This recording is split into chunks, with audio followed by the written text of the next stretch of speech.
Hello everyone. जैसा कि हम पढ़ रहे थे एनसीईआरटी की बुक्स और हम पहुंच चुके थे क्लास 8th के पॉलिटी की बुक की चैप्टर नंबर 5 में। और इस बुक का नाम है सामाजिक एवं राजनीतिक जीवन थर्ड। और इस वीडियो में हम पढ़ेंगे ये 5th चैप्टर जिसका नाम है न्यायपालिका।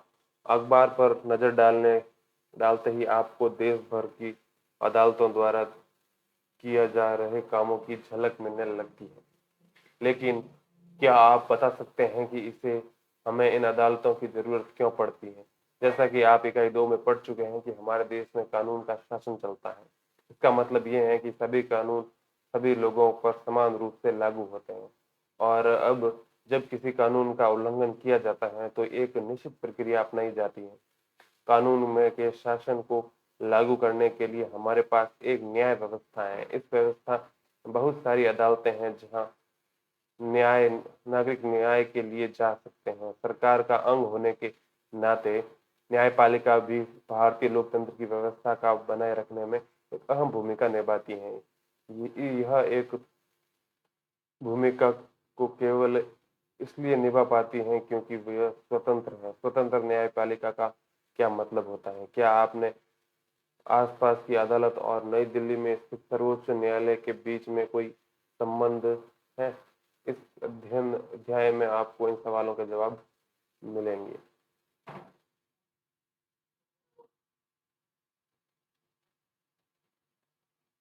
न्यायपालिका की क्या भूमिका है? अदालतें बहुत सारे मुद्दों का पर फैसला सुनाती हैं और ये तय कर सकती हैं कि शिक्षकों को विद्यार्थियों की पिटाई नहीं करनी चाहिए। वे राज्यों के बीच नदियों के पानी के बंटवारे पर फैसला दे सकती हैं। वे किसी अपराध के लिए लोगों को सजा दे सकती हैं। न्यायपालिका में कामों को तो मोटे तौर पर निम्नलिखित भागों में बांटा जा सकता है।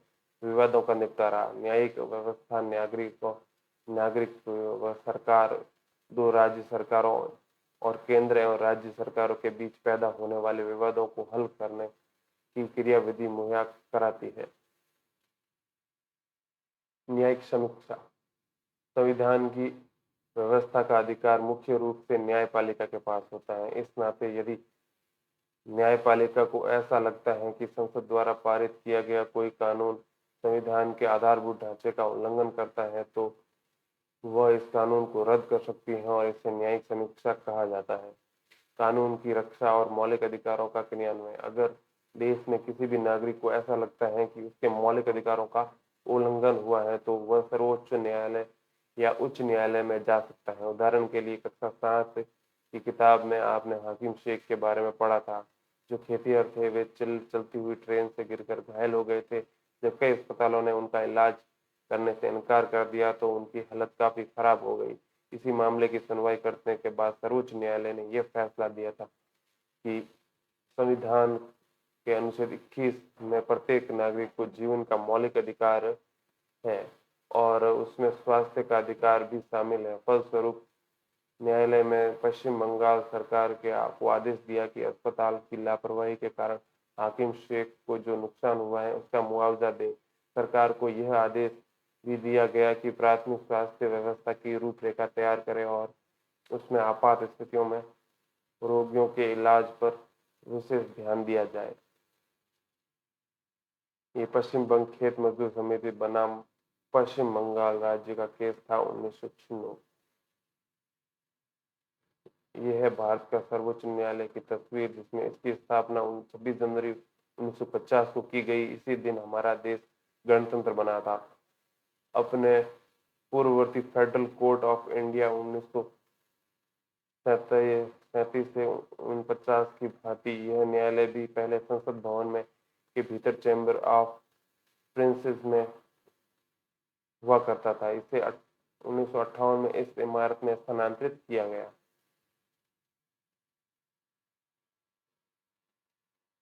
यह है कुछ उदाहरण के हिसाब से विवाद की किस्म और वो किसके उदाहरण है।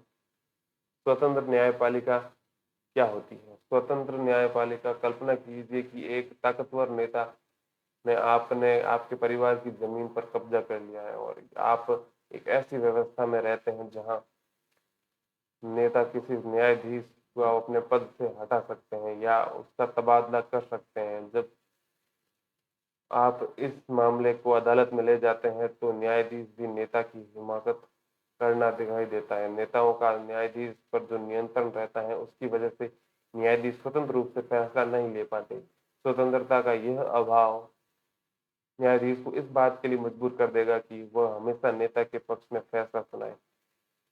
हम ऐसे बहुत सारे किस्से जानते हैं जहां अमीर और ताकतवर लोगों को न्यायिक प्रक्रिया को संभावित प्रभावित करने का प्रयास किया है, लेकिन भारतीय संविधान इस तरह की दखलंदाजी को स्वीकार नहीं करता। इसलिए हमारे संविधान में न्यायपालिका को पूरी तरह स्वतंत्र रखा गया है। इस स्वतंत्रता का एक पहलू है शक्तियों का बंटवारा। जैसा कि आपने पहले अध्याय में पढ़ा था कि यह हमारे संविधान की एक बुनियादी पहल है। इसका मतलब ये है कि विधायिका और कार्यपालिका जैसी सरकार की अन्य शाखाएं न्यायपालिका के काम में दखल नहीं दे सकती। अदालतें सरकार के अधीन नहीं है, वह न ही वे सरकार की ओर से काम करती। शक्तियों के इस बंटवारे को दुरुस्त रखने के लिए भी यह महत्वपूर्ण है कि उच्च न्यायालय और सर्वोच्च न्यायालय में सभी न्यायाधीशों की नियुक्ति में सरकार की अन्य शाखाओं का कोई दखल न हो। इसलिए एक बार नियुक्ति हो जाने के बाद किसी न्यायाधीश को हटाना बहुत मुश्किल होता है। न्यायपालिका की तरह की यह स्वतंत्रता आंदोलन अदालतों को भारी ताकत देती है। इसके आधार पर वे विधायिका और कार्यपालिका द्वारा शक्तियों के दुरुपयोग को रोक सकती है। न्यायपालिका देश और नागरिकों के मौलिक अधिकारों की रक्षा के लिए अहम भूमिका निभाती है, क्योंकि अगर किसी को लगता है कि उसके अधिकारों का उल्लंघन हुआ है तो वह अदालत में जा सकता है। भारत में अदालतों की संरचना ऐसी होती है। हमारे देश में 3 अलग-अलग स्तर पर अदालतें होती हैं। निचले स्तर पर बहुत सारी अदालतें होती हैं, उसमें ऊपरी स्तर पर केवल एक अदालत होती है। जिस अदालत में लोगों का सबसे ज़्यादा ताल्लुक होता है उसे अधीनस्थ न्यायालय या न्याय जिला अदालत कहा जाता है। ये अदालतें आमतौर पर जिले या तहसील के स्तर पर या किसी शहर में होती हैं। ये बहुत तरह के मामलों की सुनवाई करती हैं। प्रत्येक राज्य जिले में बटा हुआ है और हर जिले में एक जिला न्यायाधीश होता है। प्रत्येक राज्य का एक उच्च न्यायालय होता है और यह उसके राज्य की सबसे ऊंची अदालत होती है। उच्च न्यायालय में ऊपर सर्वोच्च न्यायालय होता है। यह देश की सबसे बड़ी अदालत होती है जो दिल्ली में स्थित होती है। देश के मुख्य न्यायाधीश सर्वोच्च न्यायालय के मुखिया होते हैं और सर्वोच्च न्यायालय के फैसला देश के बाकी सारी अदालतों को मान्य होते हैं। निचली अदालत से ऊपरी अदालत तक हमारी न्यायपालिका की संरचना एक पिरामिड जैसी है। ऊपर दिए गए विवरण को पढ़ने के बाद नीचे दिए गए चित्र को आप भर सकते हैं। जो ये हो गया सुप्रीम कोर्ट, ये हो गया हाई कोर्ट, ये हो गया डिस्ट्रिक्ट कोर्ट।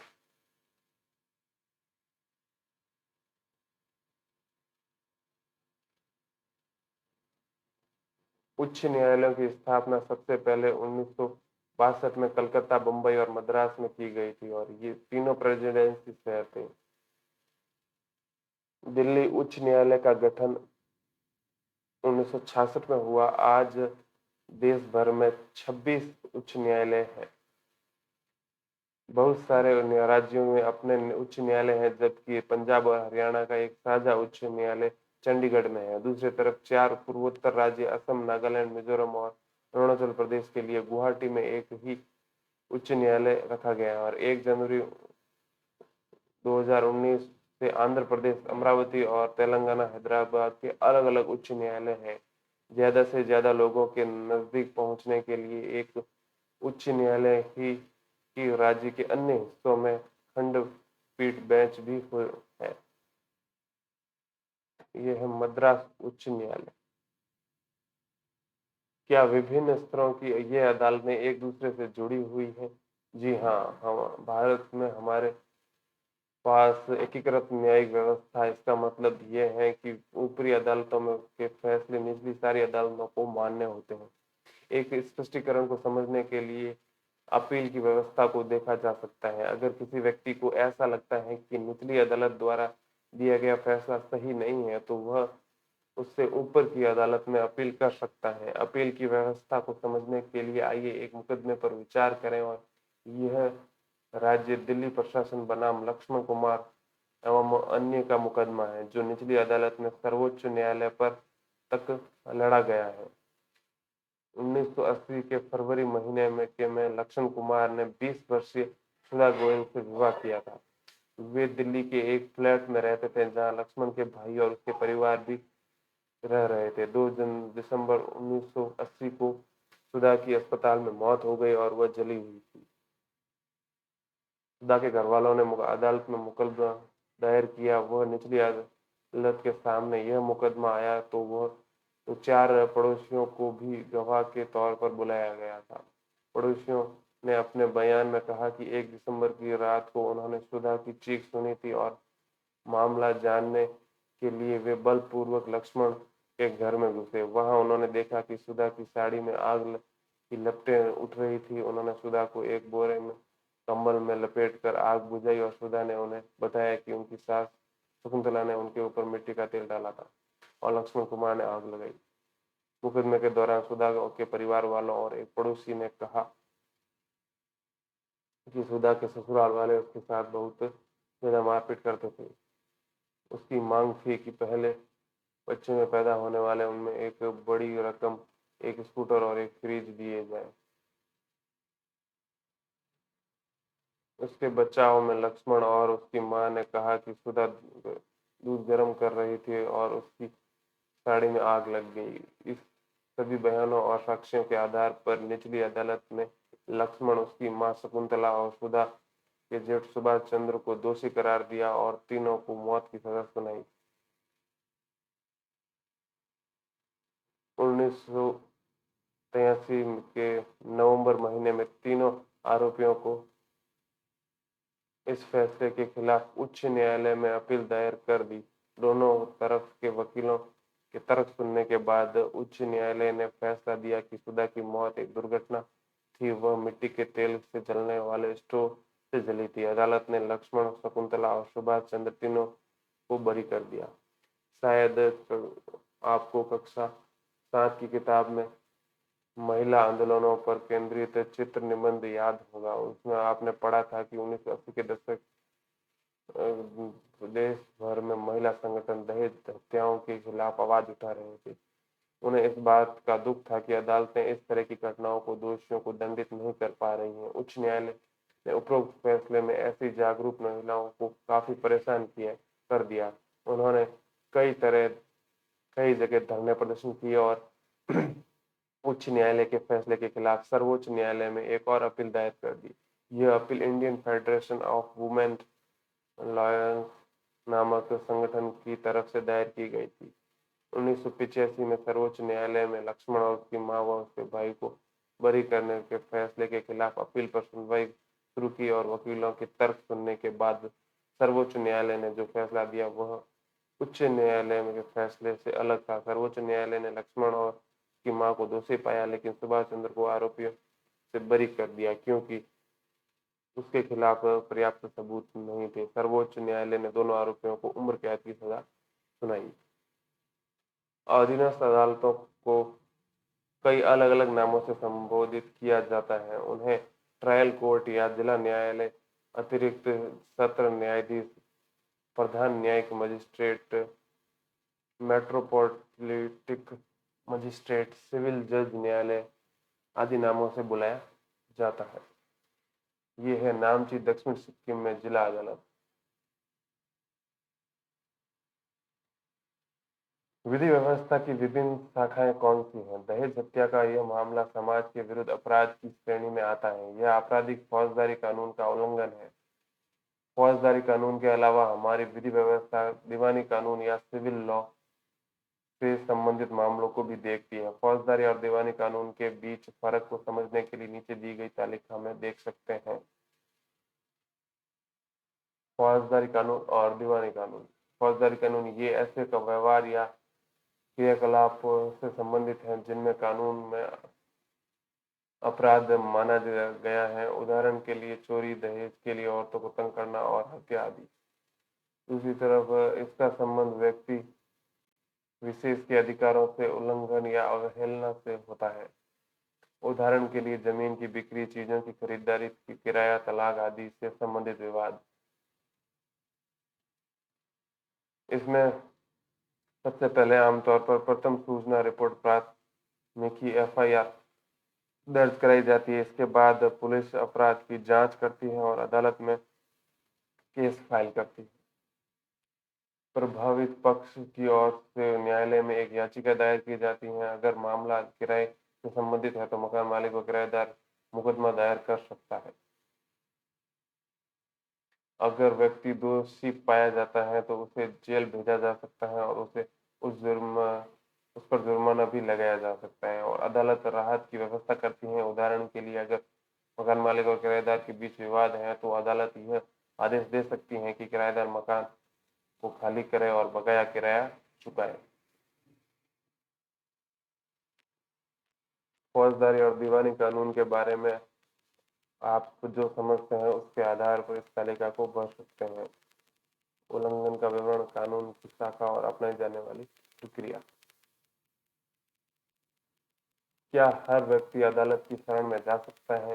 सिद्धांत भारत में सभी नागरिक देश के न्यायालयों के शरण में जा सकते हैं। इसका अर्थ यह है कि प्रत्येक व्यक्ति को अदालत के लिए माध्यम से न्याय मांगने का अधिकार है। जैसा कि आपने पीछे पढ़ा है, न्यायालय हमारे मौलिक अधिकारों की रक्षा के में बहुत महत्वपूर्ण भूमिका निभाते हैं। अगर किसी नागरिक को ऐसा लगता है कि उसके मौलिक अधिकारों का उल्लंघन हो रहा है तो वह न्याय के लिए अदालत में जा सकता है।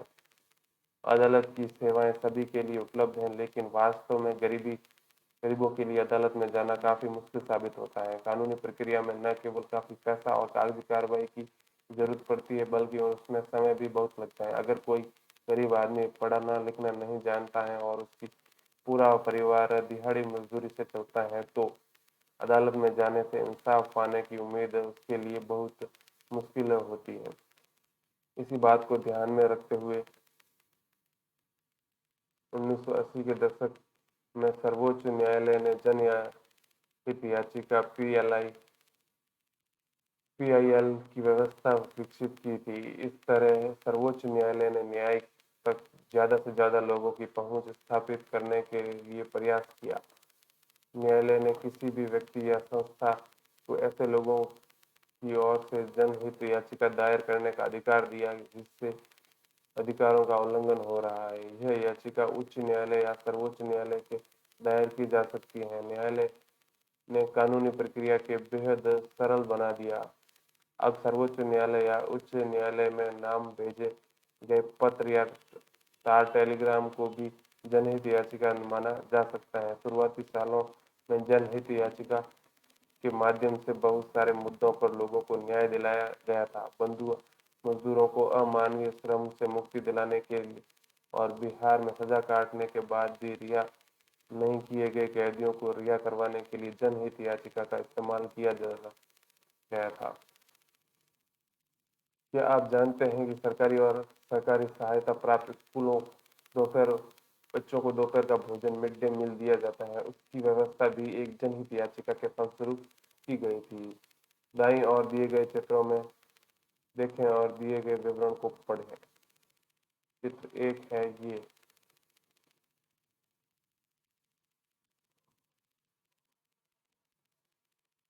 वर्ष 2001 में राजस्थान और उड़ीसा में पड़े सूखे की वजह से लाखों लोगों के सामने भोजन की भारी अभाव पैदा हुआ था।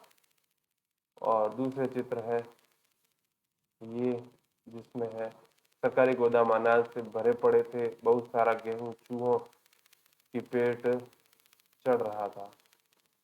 तीसरा चित्र है ये, इसमें इस परिस्थिति को देखते हुए people's union for civil liberty PUCL नामक एक संगठन ने सर्वोच्च न्यायालय में जनहित याचिका दायर की। याचिका में कहा गया कि संविधान के अनुच्छेद 21 में दिए गए जीवन के मौलिक अधिकारों में भोजन का अधिकार भी शामिल है। राज्य की इस दलील को भी गलत साबित कर दिया कि उसके पास संसाधन नहीं है। उसका आधार यह था कि स्कूल सरकारी गोदाम अनाज से भरे हुए थे, तब सर्वोच्च न्यायालय ने आदेश दिया कि सबको भोजन उपलब्ध कराना राज्य का दायित्व है। फिर है चौथा चित्र, जिसमें लिहाजा सर्वोच्च न्यायालय ने सरकार को आदेश दिया कि वह रोजगार पैदा करे। राशन की दुकानें राशन सरकार दुकानों के जरिए सस्ती दर पर भोजन उपलब्ध कराए और बच्चों को स्कूल दोपहर का भोजन दिया जाए। न्यायालय में सरकारी योजनाओं को क्रियान्वित करने के बारे में रिपोर्ट करने के लिए 2 खाद्य आयुक्तों को भी नियुक्त किया।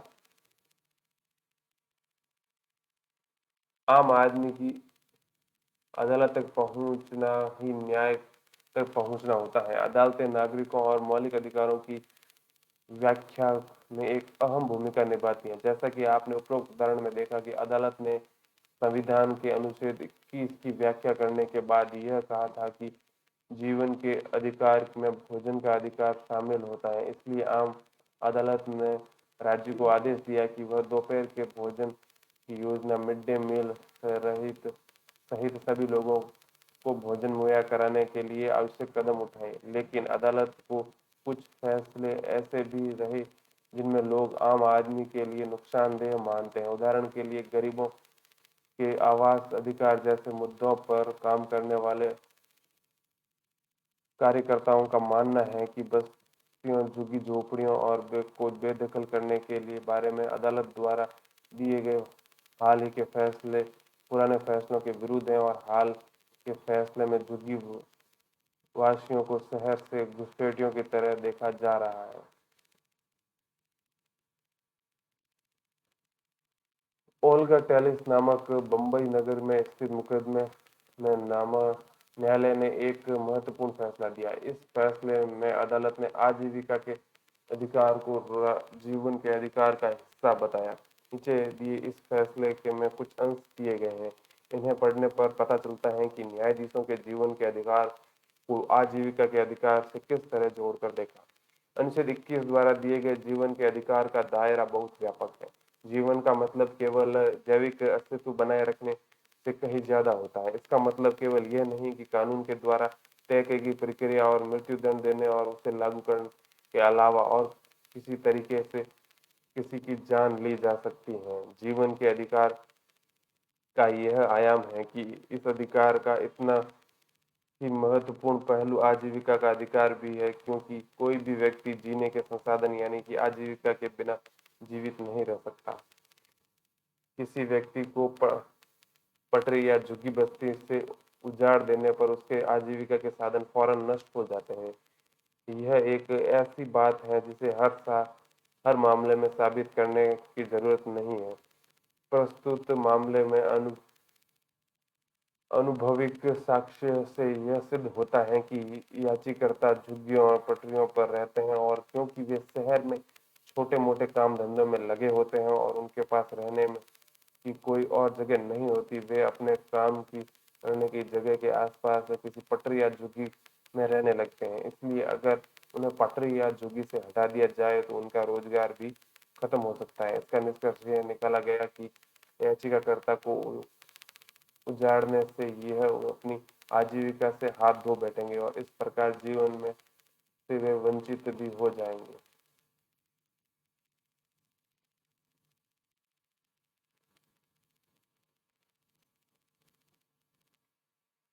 जबकि पहले वाले फैसलों जैसे 1985 में ओल्गा टेलिस बनाम मुंबई नगर निगम के मुकदमे में दिया गया फैसला वे झुग्गीवासियों की आजीविका बचाने का प्रयास किया जा रहा था।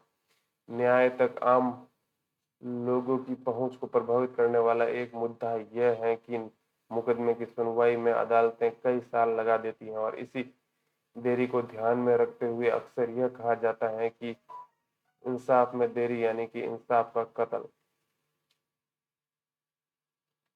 इस चित्र में 22 मई 1987 में मारे गए हासिलपुरा में के 43 मुसलमानों के लिए कुछ परिवर्तन दिखाई दे रहे हैं। ये परिवार पिछले 31 साल से न्याय के लिए संघर्ष किए थे। मुकदमा शुरू होने में जो इतना विलंब हुआ उसके कारण दिसंबर 2002 में सर्वोच्च न्यायालय ने यह मामला उत्तर प्रदेश के दिल्ली स्थानांतरित कर दिया था। उसमें इसमें प्रोविंशियल आर्म्ड कॉन्स्टेबलरी पीएससी के 19 लोगों का हत्या और अन्य आपराधिक मामलों के आरोप के मुकदमे चलाए थे। इस मुकदमे में 2007 तक केवल 3 गवाहों के बयान दर्ज किए गए। अंत में 31 अक्टूबर 2018 को दिल्ली उच्च न्यायालय ने आरोपियों को दोषी ठहराया और 24 मई 2007 को प्रेस क्लब लखनऊ में दिया गया ये फोटो है। भारत में न्यायाधीशों की संख्या जो देखें तो ये उच्च न्यायालय और जिला और अधीनस्थ न्यायालय में स्वीकृत पद इतने हैं, तो भरे हुए इतने हैं और रिक्त कुछ नहीं है, तो ये तो पूर्णतः सही तरीके से काम कर रहा है। पर उच्च न्यायालय में देखें तो इतने पद हैं, उसमें से इतने पद पे जज हैं और इतनों पे नहीं है। और इस आंकड़े को देखें तो इसमें इतने पद होने चाहिए, इतने पद पे है और इतने पद खाली है। ये स्थिति है 1 नवंबर 2019 की स्थिति। इसके बावजूद इस बात से इनकार नहीं किया जा सकता कि लोकतांत्रिक भारत में न्यायपालिका की एक महत्वपूर्ण भूमिका निभाई है। न्यायपालिका ने कार्यपालिका और विधायकों की शक्तियों पर अंकुश लगाया है और नागरिकों के अधिकारों की सुरक्षा की है। संविधान सभा में सदस्यों ने एक ऐसी न्यायपालिका का बिल्कुल सही सपना देखा था जो पूरी तरह स्वतंत्र हो। यह हमारे लोकतंत्र का एक बुनियादी पहलू है। इसी के साथ ये चैप्टर होता है खत्म। नेक्स्ट वीडियो में हम पढ़ेंगे इसी बुक का नेक्स्ट चैप्टर। तब तक के लिए धन्यवाद। Thank you.